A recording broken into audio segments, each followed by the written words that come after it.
जागृती news, जनसामान्यांच्या हक्काचं व्यासपीठ। एक आठवड्यापूर्वी पुण्यात ATSची मोठी कारवाई। कोंडव्यातील मिठानगर भागात एक टेलिफोन एक्सचेंजवर छापा, परंतु एक तपास यंत्रणेकडून हलगर्जीपणा हे सर्व पाहून समाजसेविका सुनीता ताई काळे यांची समाजाविषयीची आणि प्रतिक्रिया येथे आपल्याला पाहायला मिळेल। नमस्कार, मी सुनीता काळे, उम्मत समाजसेवी संस्थेची महाराष्ट्र महिला अध्यक्ष। एक आठवड्यापूर्वी आपल्या पुण्यातील कोंडवा भागामध्ये एक छापा टाकण्यात आला। दहशतवादी विरोधी पथकाकडून एक छापा टाकण्यात आला आणि त्यामध्ये एक टेलिफोन एक्सचेंज उद्ध्वस्त करण्यात आले। या छाप्यामध्ये त्यांना 3788 सिम, 7 सिम बॉक्स, हे सिम बॉक्स चालवण्यासाठी लागणारे अँटिनोज, काही लॅपटॉप्स असा बराचसा मुद्देमाल जप्त झाला।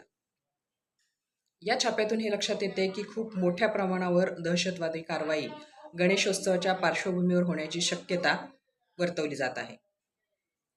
या छाप्यामध्ये नौशाद सिद्दी हा 22 वर्षाचा मुलगा पोलिसांनी ताब्यात घेतला आहे।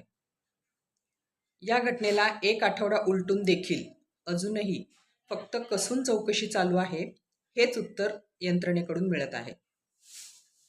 गणेशोत्सवाच्या पार्श्वभूमीवर जर एवढी मोठी आतंकवादी कारवाई होण्याची शक्यता असेल तर पुणेकरांच्या जीवाचे पर्वा कुणालाच नाही असाच याचा अर्थ होत आहे।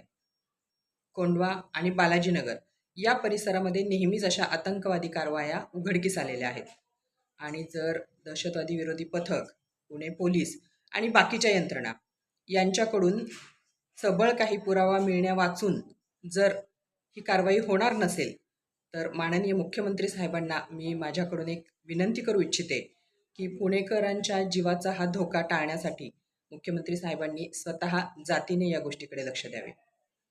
धन्यवाद।